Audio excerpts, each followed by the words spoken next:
Ghosts of Harrenhal. My name's Simon. And I'm Mackelly. Thank you for joining us for episode 92 of our chapter-by-chapter book review of A Song of Ice and Fire by George Martin. Today we'll be discussing chapter 18 of A Clash of Kings, that's Sansa 2. And we're going to chat about the chapter, we're going to try not to spoil any future plot points for you, and hopefully we're going to provide you with some entertainment along the way. We'll summarise what happened, discuss our thoughts on it, provide some useful background, compare it to the TV show, indulge in a little pedantry, and cover some relevant news and listener correspondence. Be sure to check out the show notes, they'll help you, particularly if you're not reading along. How are you, Mackelly? I'm doing all right. How about you, my friend? Not too bad, not too bad. I urgently IM'd you earlier in the week to say, in the banter section, write the words quarter round.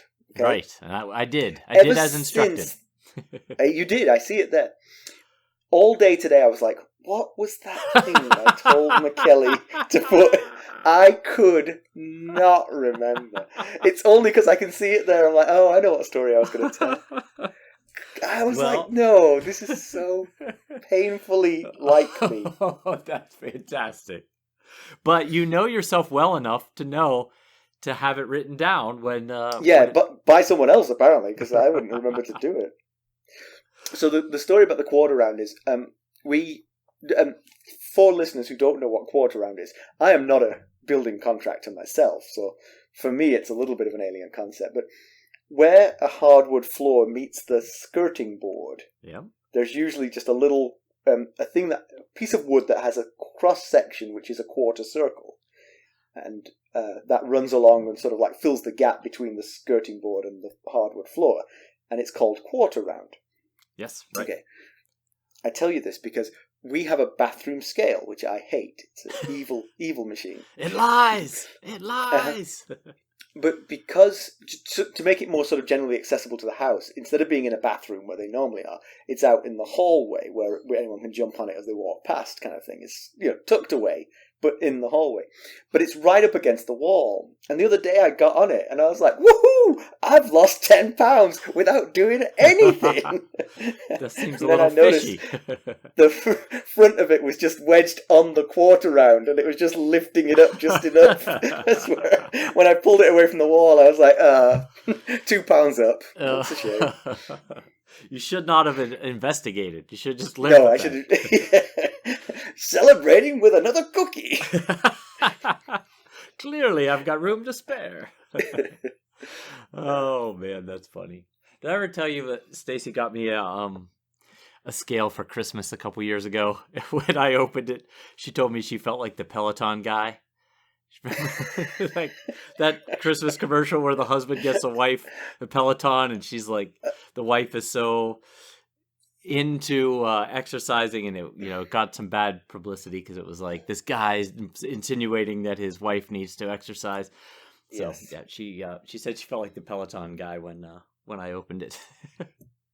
It didn't occur to her until that moment. Right, like, I might be sending a message here. Yeah. Oh man. I noticed something on my drive home today that bad music puts me so on edge and it takes me down a path toward a bad mood just listening to music that I don't like. You should not listen to the radio, I feel. I should make sure Molly has her headphones when we drive places. Because we were driving back from swim practice today, and she was making a playlist of, to me, what sounded like just screeching and wailing. But apparently it was music that she thought was really beautiful. And I could feel myself sinking into an annoyed state, heading toward a bad mood. And I was like, you got to stop. You got to stop. You're going to put me in a bad mood. I don't want to be in a bad mood. And there was no other reason other than the terrible music that I was being subjected to. But we do sound like, old people, but modern music is quite poor. Quite disappointing. In my opinion as well. But speaking of our drive, it reminded me of something about you. That so Molly and I play this game. My drive, my get up and go. Yes, that's what it is. We played this game where she identifies cars by their little symbols. like Okay. Toyota has the little loop-de-loops, Yep. and Audi has the 3 interconnecting circles. And for a while, she struggled over the, did I say 3? I meant 4. I thought there were 4 too. I was Yes, off there are Googling 4. it just while you were talking. Yes. She was confused by a symbol that has like 3 little badges inside of it. And she knows it now, but the symbol is Buick. And of course, it reminded me of you. So, yeah, I know you think that's funny, but that makes one of us. So the story is my brother and I had a card game. The game is called Top Trumps. And basically, each card was a different car. And the brand Buick is American and is not anywhere else. And so the first time I ever saw that word was on that card. So I'd never heard it. I didn't know how to pronounce it. And it looked a lot like the word quick. So my brother and I called it Bwick. Which isn't that funny. Because it's perfectly logical that we would call it Bwick. I certainly could see why you called it Bwick. But it is the thought of you guys running around talking about Bwick Regals. I'm going to get me a Bwick. Oh, man. Anyway. All right, let's get down to business. How did we leave Sansa Stark? The last time we saw Sansa was quite a while ago, actually. She's had a long break. It's funny, after Tyrion, we got 2 Tyrions in 3 chapters. We're back to Sansa, who's had like a 15-chapter break. Yeah, yes. Last we saw her, she was at Joffrey's name day tournament. She, with a little bit of help from the Hound, saved Ser Dontos Hollard, who Joffrey was ready to murder for his drunken insults. She was also spoken to kindly by Tyrion, but Cersei once spoke kindly to her, and so she's vowed to herself never to trust a Lannister again. Sound advice. Yeah. There, yeah. Sansa. All right, Mackelly, why don't we give them the summary? Sansa's found a note hidden beneath her pillow. It tells her to come to the Godswood tonight if she wants to go home. She's wary of a trap, but can't resist the temptation. She reads the short note over and over until a maid enters and she's forced to hide it, and then she realizes how dumb she's being and burns the note at the first opportunity. To get to the Godswood, though, she has to leave Maegor's Holdfast across a drawbridge currently guarded by Sir Preston Greenfield. She has access to all of the Red Keep, but an evening outing like this would certainly prompt some questions. Not sure what to do, she's disturbed by some shouting. She looks out and Sir Preston is gone. She quickly dresses and rushes out. Her heart's in her mouth as she crosses the undefended bridge and sees the Kingsguard helping Joffrey into his armour, the source of the ruckus. She gets to the Godswood undetected. Within, she remembers the power of the old gods. She's always preferred her mother's faith of the 7, but she feels the pull of the Godswood now. She waits to see which noble knight has decided to rescue her. Ser Dontos appears, to her severe disappointment. He smells of wine, but he assures her it was just 1 cup for the courage to make this rendezvous. He's watched almost as closely as she is. He's chivalrous in telling her that he owes her his life and would do anything he can to rescue her. He says that Florian was a fool and one of the greatest knights of yore, and he yearns to be her Florian. She wants to know the plan. He's not sure how to get her out of the castle, but from there a ship could take her home. He would need coin to secure her passage and to do it quietly and carefully. He berates himself for doing nothing to save her father, but her kindness has reminded him of what a knight should be. He cannot pass another note, so he asks her to come to the Godswood as often as she can. She agrees and realizes that Ser Dontos may not be all that she hoped for, but he is possibly the answer to her prayers. He tells her they must act cold, even cruel toward each other to prevent suspicion. She understands and kisses him on the cheek and calls him my Florian. She's giddy with hope on the walk back and literally bumps into a very drunk Sandor Clegane. He asks what she's up to, and she tells him she's been praying for Joffrey. I almost got through that with a straight face. The Hound knows a lie when he hears it and mocks her for singing their song. He's menacing, but then he sobers up a little and walks her home. They're stopped on the bridge by Sir Boris Blunt, who informs them that the king was breaking up a hunger riot.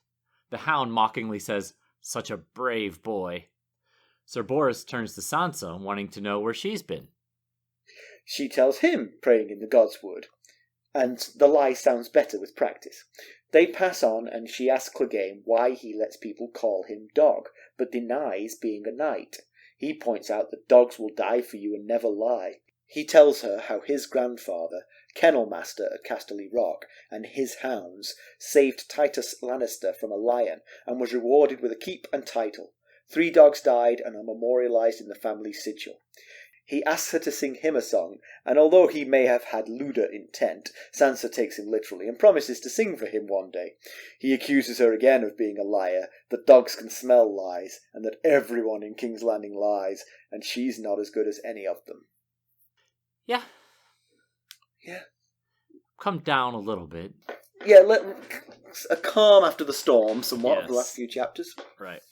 But it's kind of a turning point for Sansa in many ways, because she's basically been on a she's almost been on a downward spiral since the moment we met her. Because the moment we met her, she was sort of getting betrothed to the, heir apparent to the realm. Right. And from that point onwards, her life has just got worse and worse and worse at every turn. Yeah, good observation. I hadn't thought about that. It really has. When they were sitting there sewing and stitching and all that stuff in Winterfell, that was the high moment of the time we've known her. Yeah. I mean, she's had a few things that she's been glad of. She was glad of the opportunity to come to King's Landing, but the journey didn't go so well. Right. And she lost Lady. Once she's been here, her losses have continued to mount up. But, a possible turning point. She has at least one ally. Yes, right. And we discussed that at the time, that, doing what she did for Ser Dontos does give her an ally, whether he's useful or not. Yes, that was the question mark I was going to pose. Is he actually useful? Right. So, we'll sort of take it back. So Sansa is still taking beatings. They mentioned it mentions in the chapter that she's got an angry bruise on her stomach. Yeah, that was from Sir Meryn Trant, I believe, right? She said she found out that Jaina Slint was sent to the wall by Tyrion, and she said, "I hope the others get him." And it angered Joffrey, and he had Meryn pop her one in the stomach. So, and it also mentioned that he was wearing he had mailed fists when he hit her. So that's wonderful. Yeah. But that being said, when she sees this letter and she's having conflicted thoughts about it and unsure what to do, one of her thoughts is, should she take the letter to the Queen to prove that she's being good? After all the terrible things the Lannisters have done, she still wants, considering anyway, that adoration of, look, I'm being good. I'm a good girl. Tell me I'm a good girl. Let me give Sansa some credit there. I think she only really considers that because she's worried that the whole thing is a trap. Yes. I don't think she's actually looking for, to betray her possible allies.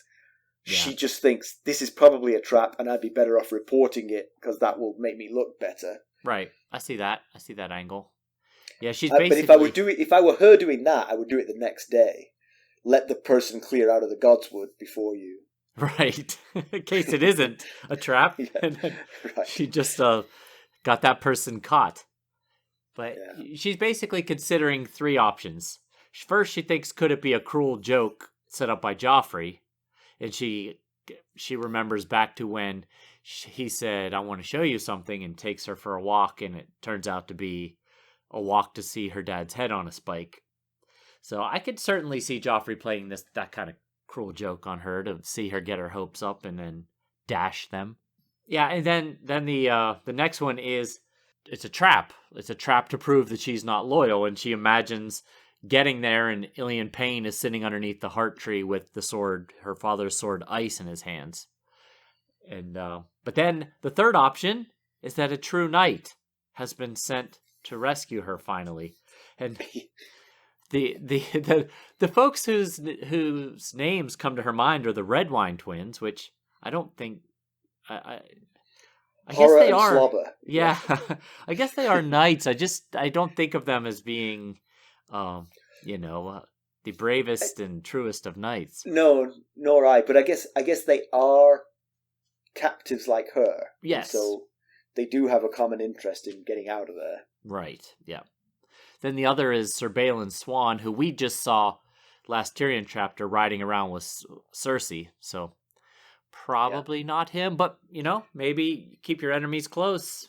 Yep. So then her third thought is possibly Beric Dondarrion. And I thought, how funny would it be if Beric Dondarrion is getting all this acclaim for being everywhere in the Riverlands and dying and not dying and harassing the Lannisters, and it turns out he's been in a King's Landing wine sink this whole time.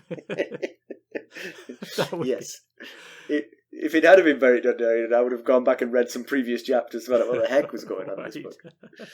So she doesn't trust her maids, and I think that's smart because they're changed every 2 weeks to avoid her making any friendships with them.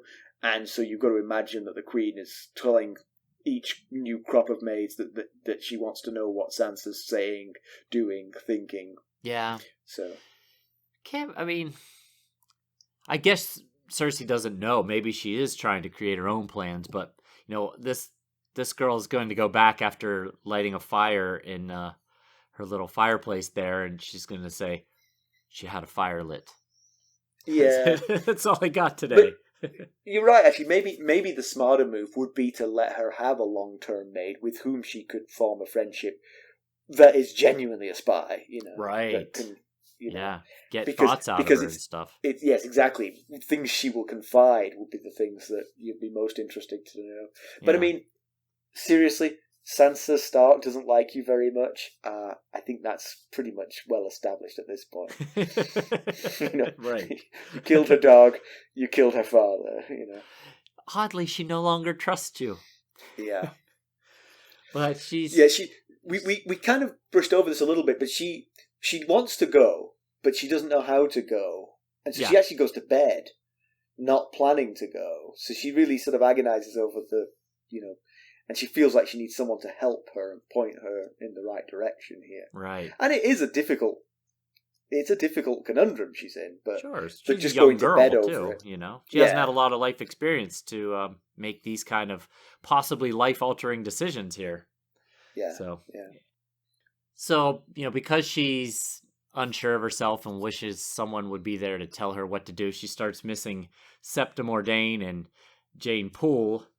And we know Septa Mordane's head was mounted near Ned's when Joffrey took Sansa up to see Ned's head. I can't remember if it was first or second, but she saw Septa Mordane's head at the same time she saw Ned's head. And we had talked at the time about how senseless that is to kill a Septa when she could have easily just been sent to, a sept somewhere. But, didn't have to kill her. She could have continued her life's work and just not worked for the Starks anymore. But then she also thinks about Jane Poole, which she refers to as her truest friend. And she says she doesn't know what's happened to Jane. She was gone when Sansa got back to her room. And just a reminder, we last heard of Jane Poole is when Sansa was finally called down to Cersei and some of the small council members. She told Cersei that Jane was in her room with her, and Sir Boris Blunt said, we didn't know what else to do with her, so we threw her in with Sansa, and Littlefinger said that he'd take care of her, and so Cersei had Blunt take Jane Poole to Littlefinger's chambers, and Cersei told Boris Blunt to tell Jane that Littlefinger was taking her to see her father, but she didn't say Littlefinger takes Jane Poole to her father. Right. So there's a distinction there. Yeah. And then Cersei told Littlefinger not to keep her in the city, and that's really all we know. We do know that Littlefinger owns brothels, so it's possible she could have ended up in a brothel. When any young girl finds herself in Littlefinger's clutches, I fear for the fact that is his main profession and income source.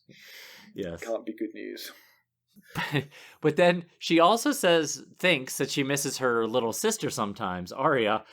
She says, again, she thinks that Arya must be back in Winterfell now, dancing and sewing and playing with Bran and baby Rickon. And I was like, dancing and sewing?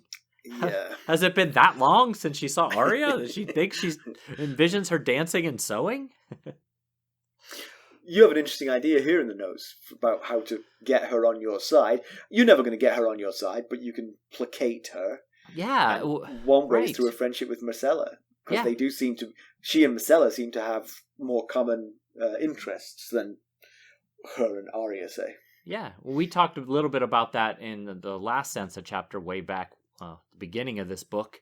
And it just seems like a missed opportunity to... Yeah. I wonder if Cersei's afraid. I wonder if Cersei's afraid that Sansa might snap and kill Myrcella. Oh, I hadn't thought about that.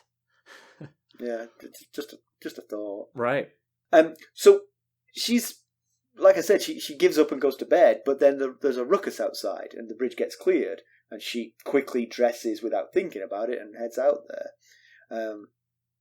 She takes a knife with her, which it makes a certain amount of sense. I mean, unlikely you're going to win a fight. Right. It might make you feel a little bit better that you've got it just in case. She brings a knife to a sword fight. Yes, possibly. Yeah. I wondered if it... So she brings the knife because not necessarily to fend off attackers, but she says, if this is a trap, I would rather die than let them hurt me. And I wondered if it was one of those things that she says but she doesn't really mean, or if it's a revelation into her current mental state where she's so lonely and miserable that she would rather die than face more punishment. Probably when the crunch came, she wouldn't actually do it, but I'm sure it's a sign of how the low ebb she's at. Yeah, right. But then, so she leaves, and on her way to the Godswood, she's kind of up against the wall, catching her breath, and something rubs up against her leg, and it turns out to be a black one-eared cat. And of course, we've met this cat before. This is the same cat that Arya was trying to catch before she went down into the dungeons and then overheard Illyrio Mopatis and Lord Varys. And this cat also is a little Rhaenys... Reportedly. Yes, reportedly, little Rhaenys Targaryen, Rhaegar's daughter's cat named Balerion. That was a little kitten when Rhaenys owned the cat, but... The black dread has diminished with 300 years. Yes, now looks more like a one-eared cat. Yeah. So she gets to the Godswood, and she's disappointed that it's Ser Dontos. She was hoping for someone more knightly. Just a thing here, are we sure that Ser Dontos is being honest? Yeah. Right. Well, she wonders that at first, too. And she says, that lady sniffs out lies. And then she says, again, when I say, I mean think here. She thinks, well, but lady's dead. Father killed her on account of Arya. And I thought, she still can't see that episode for the truth of it. Despite all the awful things Joffrey and Cersei have done, she still blames Lady's death on Arya, which is so clearly not Arya's fault. But maybe there's a sort of like a layering of her thoughts there. Maybe she keeps the thought that it was all Joffrey's fault locked down, and on the surface, Arya was partly to blame. I mean, she could have stayed out of it. Right. Had she not got into it with Joffrey, then Nymeria wouldn't have attacked Joffrey, etc., etc. Yeah, I if you go far enough down the path, you could find a way to make it Arya's fault. But right. But certainly Lady's demise. Right, Lady's demise is certainly at Joffrey's feet. Right. But again, if I were her, I might try not to think about that because I'm trying to stay in a mindset that allows me to interact with Joffrey without I see what you're him. saying. Right. Yeah, that makes a certain amount of sense. Yeah, I see that. Yeah. Now, go on. You were saying about whether he's telling the truth here. Yeah, he mentions Florian. I mean, Florian and Jonquil is a great legend of Westeros, but she loves that story. That's absolutely Sansa's favorite story. She likes no other story in any way close to that. And he mentions it in passing. He comes up with this. It feels like someone's feeding him a line. Like, yes, this is the way to Sansa's heart. Yeah. If there's anything that he could have said to sway her, it was what he said. Right. And of all the kids in this story, she is by far the most susceptible to getting caught up in a fairy tale story. And this is her favorite of all the fairy tale stories. So it's very conveniently timed. So then my mind went down that path, and then I started to think about the note. And I was like, how would Ser Dontos, who is basically as closely watched as Sansa, get this note under Sansa's pillow without anybody thinking about it? Yeah. That feels like he's getting significant help from someone with a bit of clout. It isn't one of her maids. I mean, it may literally have been one of her maids, but it wasn't at Well, I guess it could have been at Ser Dontos' request, but I'd be amazed he would be able to connect the dots to bring that to happen. Yeah, I mean, we don't know a whole lot about Ser Dontos at the moment, but what we've seen is just a drunken oath. The fact that a drunken oaf could get a secret message to her without anyone noticing, that's a tough sell there. I mean, stumbling around Maegor's hold fast and entering rooms you're not supposed to be in. Maybe he's sort of like laid his stall out so that looks reasonable. But yes, that could be it. He's, he's pretending to be the drunken oaf when really he's the mastermind behind. Yeah. So the one person that I thought of if I started to think about this as being someone else is, of course, Varys. Because Varys would be... Well, okay, I've no idea. I'm not putting a motive into Varys' hands here. But the opportunity and the resources to make this kind of thing happen, that sounds like Varys. Right. Whether he has any interest in Sansa, I don't know. Yeah. And that makes sense. Certainly. I mean, we know he got Gendry out of town. Which was kind of protection of innocence, yeah? Yeah. Gendry was innocent and he tried to protect him. He may think the same of Sansa. He might have ulterior motives. We don't know what they are yet for getting Gendry out of town. We don't know. He might have ulterior motives for getting Sansa out of town. Yeah. Or he could just be trying to protect an innocent, like you said. Yeah. But if nothing else, I would think Varys would know about this rendezvous, even if he didn't orchestrate it. I think he would know about it because no one's as good at him at tracking these people. Yeah, and we know that he knew about the Redwine twins' escape plan on a similar plan. They were going to try and take a ship and get out of King's Landing. He knew about that, so it seems awfully hard to imagine that they're going to be able to carry this off without a hit, without him finding out if they take it all the way through. So either he's helping or he's going to find out, one way or the other. Yeah. But I noticed that she says, "Who's helping you?" She straight up asks him, "Who's helping you?" And he says, "No one. I swear on my honor as a knight." But as she points out, he's no longer a knight. So, maybe that was an attempt to falsely assure her that he's being legit. And, I swear on my honor as a knight. You're not a knight. Okay, that's technicalities here. Let's be clear. We have no evidence for this. I mean, Ser Dontos seems like an honest guy. It's surprising that he's managed to pull off this much of a plan, even if his next step is completely unknown to him. But that also fuels the sort of like, if you don't know what the next step is, does somebody else know what the next step is? And they're going to tell you? Because it is pretty clear from their conversation, he has no plan. His plan is to get her out of the castle and buy passage on a ship. Well, anyone could have come up with that plan. That's not a plan. That's an itinerary. My plan is to put a mint on your pillow and turn down the corner of your bed in Winterfell. Right. The bit between now and then, I'm not sure. Right. Someone else do what I can. That out. Clearly he must not know about the Red Keep's dungeons, and specifically that tunnel that Arya took to get outside of the walls. And there's probably a bunch of other passages that we haven't found out about yet, because we know there's a ton of secret passages and stuff in the Red Keep. So, and one thing that I'll mention in background is that Ser Dontos squired in King's Landing. So I would assume possibly in the Red Keep. So you'd think he should know his way around the castle fairly well. And Sansa, if she mentioned, she has run of the castle. So, it doesn't seem like an impossible mission to get her out. Yeah, and that's an interesting thing, actually, because I guess you can guard the main entrances, but everybody knows there are tunnels. I mean, Right. Maegor the Misunderstood did not murder the builders because they'd done a poor job. Right. He didn't want anyone to know where all the tunnels and escape routes were. Therefore, there are tunnels and escape routes. Therefore, you shouldn't let your prisoner have run of the castle. Right. They might just stumble upon one. Maybe that has, the Lannisters aren't Targaryens. They're new to this castle. Maybe Cersei's not aware of just how many tunnels and escape routes there might be in the Red Keep. Yeah. But, so ultimately, this kind of conversation goes through, what? Oh, not Ser Dontos. This guy's a drunken fool. To, hey, Florian was a fool too. And then ultimately ends with Sansa totally buying in.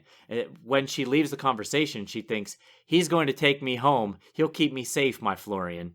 And so there's a major transition that happens here. She starts out hoping for a true knight, disappointed that it's Ser Dontos, and then through the conversation, she emerges as, I found my Florian. I'm Jonquil. This is going to work. He's going to take me home. But yeah, I will say about that I think his speech where he says, I haven't been a true knight for a long time, but your bravery in saving me guilted me and reminded me of what I should be doing. And you saved my life, so I owe you it, and I'll do everything I can to get you out. To me, that was very compelling. And, yes. And especially if I'm a 12-year-old girl, I'm like, all right, I'm latching onto that. Yeah, I agree. It was a very moving speech. Yeah. But as moving as it was, can she put her complete faith in someone as drunk and previously unreliable as Ser Dontos? What if he gets drunk and spill the beans? Or maybe his intentions are good, but he falls off the wagon again and puts together some sloppy plan that's easily rooted out. Well, we have just established that it really would only take a sloppy plan to get her out of here. Right. Like, find stairs, go down them, right. Come out in daylight, get on first ship. You'll be fine. She might be able to do it herself. Arya found those Exactly. dungeons all on her own. Exactly. Just keep going down. Go to darkness. Run to darkness, child. Yeah, but, I mean, fingers crossed. I mean, there's definitely reasons to believe in him. He clearly has no love for the Lannisters. Right. He does genuinely owe her his life, and so you hope that he's going to be true to her. And if he is getting help from some smarter, more organized person, then maybe that's for the good. Yeah, more maybe sober. It's not a trap necessarily, but good news that he's getting help. Yeah, we're a little bit cynical about this whole thing, but yes, I agree 100% with what you said. So then she bumps into Sandor Clegane on her way back. He does not buy the lie that she's praying for Joffrey's safety. What? He says, you think I'm so drunk I'd believe that? Yeah. Him of all people is uniquely aware of the impossibility that she is praying for Joff's safety. There's absolutely no way he would buy that. The funny thing is, though, I mean, you understand why she always says things like that to anyone who asks her what she's doing. She always says something very loyal and right. And he accuses her of singing their song, but I'm like, she's just got to say it. She's not singing their song. She's covering her own behind. Yep. Because she doesn't want to get killed. Yeah, I think multiple times in this chapter he fails to put himself in her shoes very well. Like when they run into Sir Boris Blunt on the bridge, and he says that Sir Boris is nothing to fear, that you paint stripes on a toad, it doesn't become a tiger. That's easy for him to say, but he's seen Sir Boris beat her. A toad to the Hound equals a tormentor to Sansa, so he is something to fear to little young Sansa. It's like, if you paint stripes on a hyena, it doesn't become a tiger. The hyena will still eat me. Right. It just won't be a tiger while it's doing it. Yeah. Yeah. He is shamblingly drunk in his defense here. He is. Yes. I mean, Ser Dontos had a glass of wine, he said, but the Hound is absolutely paralytic. So. Yes. And he reminds her that he is no lord, just like he reminds everyone he is no knight. And I was thinking, if Tyrion does turn his older brother Gregor over to the Martells, then if he hadn't taken the Kingsguard vow, he would have been a lord. He would have been the Lord of Clegane's Keep. That's true. But I'm just trying to remember. Littlefinger said that he wouldn't have been pleased with that, though, right? Because his brother was his to hate. Yes. Yeah. That was he said that to Ned when Ned sent Beric Dondarrion and company to de-summit the mountain. As always, the Hound is complex with his interactions with Sansa. He's very rough and tender simultaneously. He grabs her arm like a vice, but he gently pushes her down the steps back to the holdfast. Yeah. So he's... maybe that's just the drink, but that does seem kind of like indicative of the way he treats her. It does, yes. Every interaction that they've ever had, it's a mixture of him being somewhat sweet and gentle with her and somewhat rough with her, or curt, or threatening her life. So, he runs the gambit. He does, yes. But eventually they get back to the bridge into Maegor's Holdfast, and like I mentioned a few minutes ago, it's now Sir Boris Blunt who's manning the bridge, and she thinks that he's the worst of the Kingsguard, and we know that's because of the beatings that we've personally witnessed in the book. He's done most of them, and he's done them without emotion or hesitation. And if you remember, after her first beating in her bedroom, he came back later to get her for court and was like nothing. Acted like nothing had happened. Yeah, and she realized, oh, he doesn't hate me. He just doesn't care. King says hit me, and he hits me. So I think Clegane's a sort of useful character for Sansa. Sort of like he definitely looks out for her to a certain extent, but every moment she spends with him is a trial, and also a reminder that the people who are protecting her are also her persecutors. Yes. That there's nobody here who's genuinely a protector of her, and those who act that way have other motivations. I think Sandor Clegane has romantic aspirations towards Sansa, to be honest. Yeah, he sends incredibly mixed signals with that. He does. It's hard to know. Yeah. But so there's his motivation. Littlefinger, he occasionally acts like he's a protector, but I wouldn't trust him with anyone. Nobody should trust Littlefinger for anything. But I noticed kind of a noteworthy connection here between the Hound and Ser Dontos, because both are trying to help Sansa. Sandor's doing what little he can to protect and guide Sansa through Joff's treatment of her, but he's got a role as a Kingsguard and Joff's protector, and he's got a pretty comfy gig that he probably doesn't want to mess up by opposing Joff on her behalf. But yet at the same time, like we've been saying, you can clearly see a soft, compassionate side that he has for Sansa, which also at times seems to really irk him, that he feels this way about her. And, Ser Dontos has absolutely no allegiances to Joffrey and has no job worth considering. So, he's a little more free to help her, but he doesn't have the means that the Hound would have if he chose to use them. So at this point, Sir Boris explains how Sansa got across the bridge. I mean, obviously he didn't tell her that because he didn't know she got across the bridge until this moment. But it was because the small folk got wind of Tyrek Lannister's wedding feast, and they wanted some food from said feast, and they rioted for it. Yeah, you remember Tyrek? He was also King Robert had two squires. One was Lancel Lannister, the other was Tyrek Lannister. And we learned back in the first Sansa chapter of this book that Tyrek is this wedding that they're getting ready to feast for, is for his wedding to baby Ermesond Hayford, which I did a background in that last Sansa chapter that she is the last of the Hayford line, and she is a baby, like a child, like an infant type baby, and Tyrek is like 13-ish. So this is like a 10-year feast. Yes. Yes, he's He's marrying an infant. But to be feasting at a time like this, it's just such blatant disregard for the plight of the people. And you can't be shocked that they ended up having some sort of issue where the small folk were rioting or causing a ruckus. But that just gave Joffrey the opportunity to go and hack down some unarmed people. Yep, that's so that's when Sansa was on her way to the Godswood, she saw Joffrey getting helped into his armor by some of his Kingsguard members, and Ser Boris says that's what he was off doing.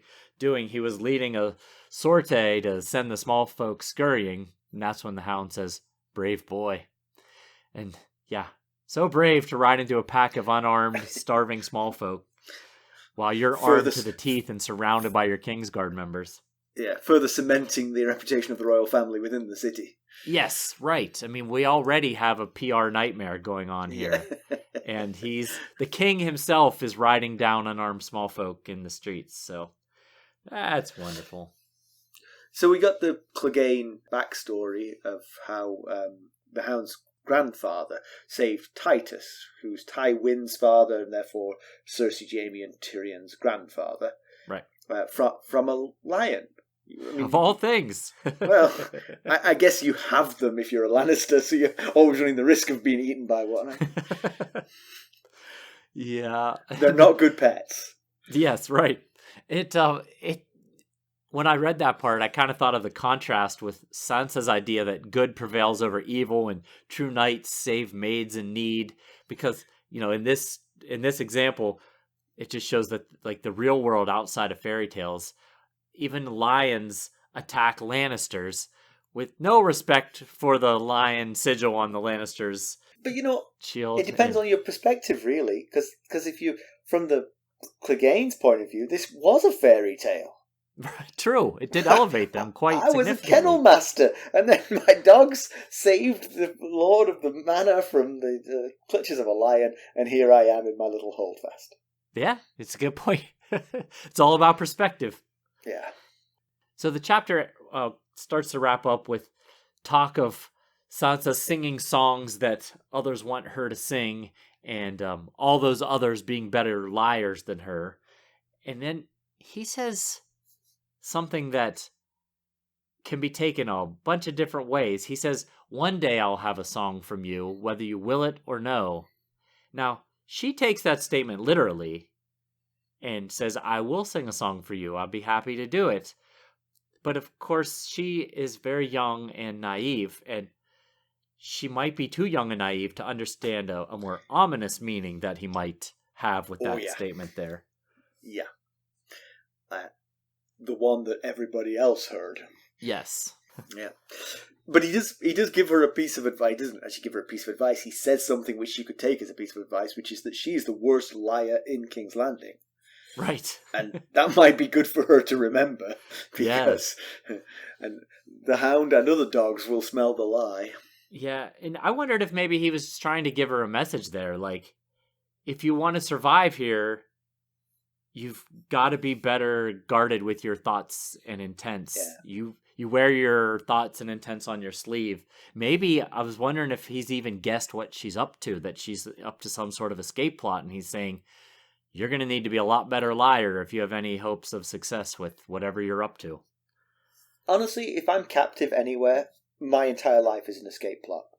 It might be pretty slow moving and not getting anywhere and unlikely to succeed, but that's all I'm thinking about, Right. All right, so background. So just the layout of the Red Keep. So it comprises the throne room, the Godswood, Maegor's Holdfast, which is like a castle within the castle. The Holdfast itself is surrounded by a dry moat, hence the bridge to get in and out of it. There's stables, kitchens, a well, granary, kennels, the Tower of the Hand, the Royal Sept, and a grand hall which is separate from the throne room, and it's more suitable for larger events. The barracks of the Goldcloaks is also within the Red Keep, and there's also an armoury. Access to Maegor's Holdfast is via this bridge. It's a drawbridge, so it can be lifted up. It's on the east face of the Holdfast, but the Godswood is up against, is right next to the Holdfast, but on the west side. So she had to go all the way around. And also, the Red Keep is on Egan's Hill, which is the tallest hill in King's Landing, but Maegor's Holdfast is actually in the lowest point within the Red Keep.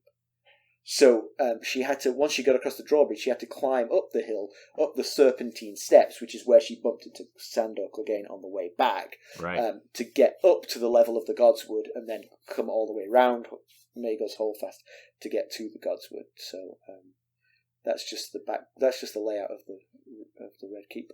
Yeah, that's interesting. I like that. Thank you for pulling all that together. So, the scene at Joff's name day, where Ser Dontos got himself into trouble and Sansa had to bail him out, was not the first time that Ser Dontos was saved by someone asking for his mercy.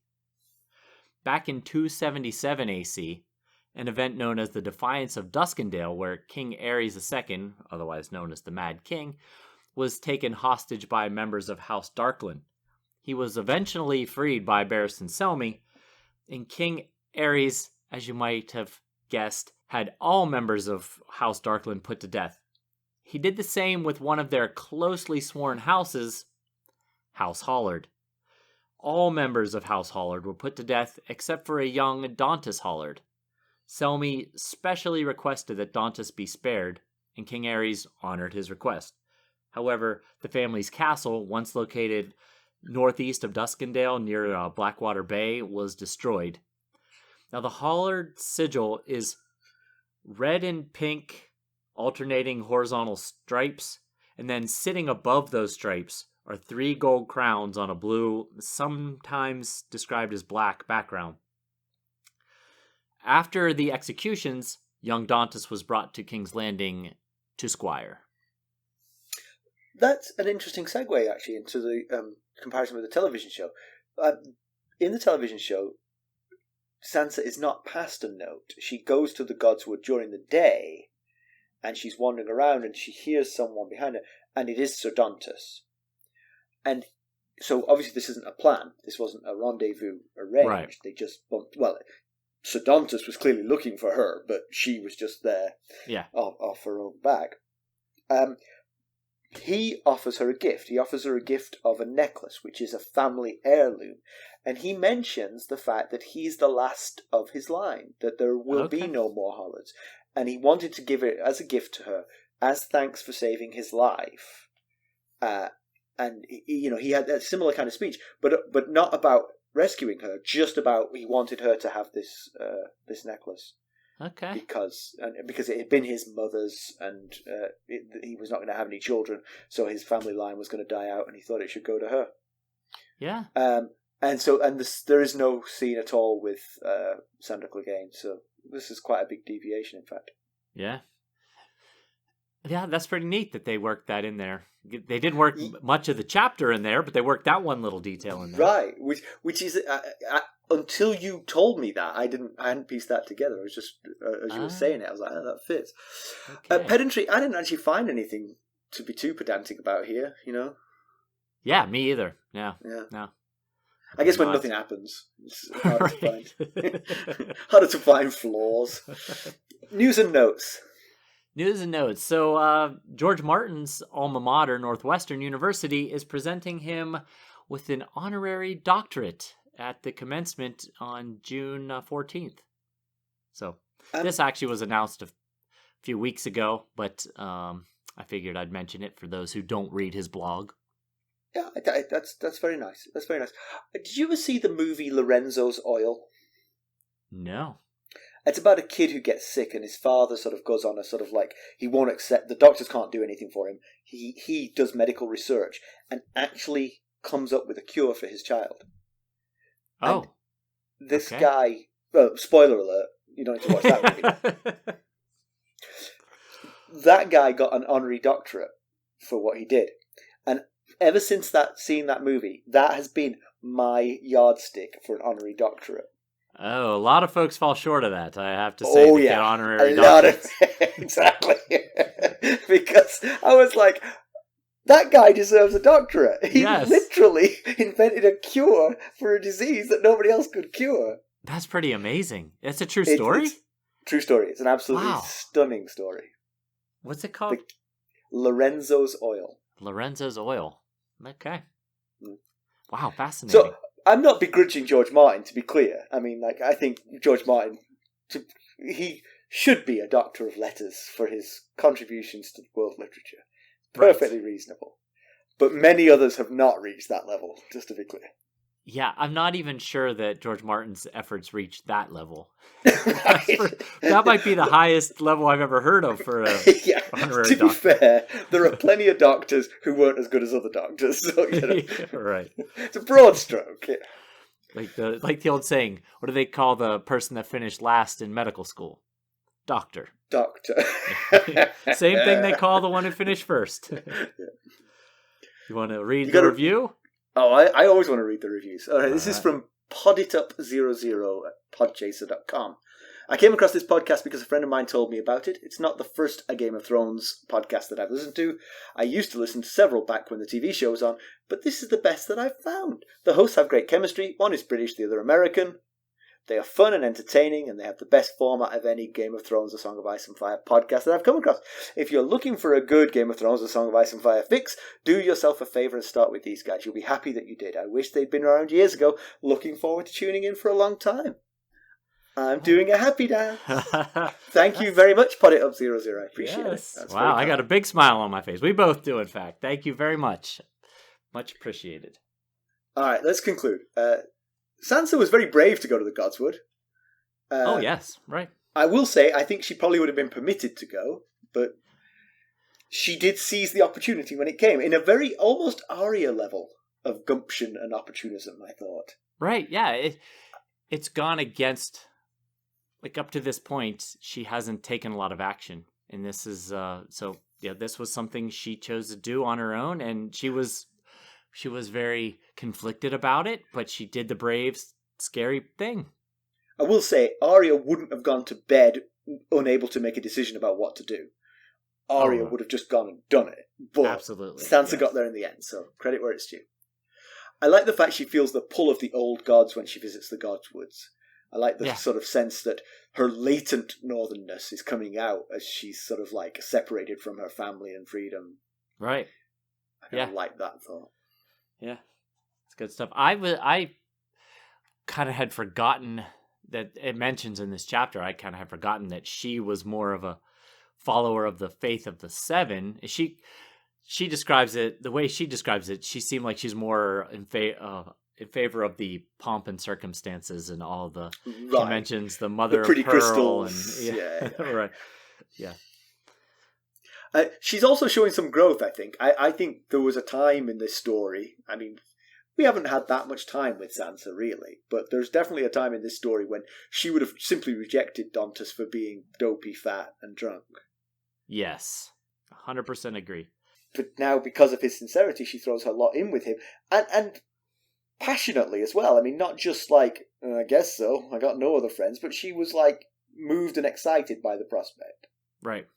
Yeah, she has done some amazing growth in the time we've known her, but she's also had some amazing hardships, and that'll help you grow, that's for sure. She went from kind of a head in the clouds, the daughter of the Lord of Winterfell, to someone who's seen a lot of things, a lot of terrible things happen, and she's a lot wiser and more careful than she used to be.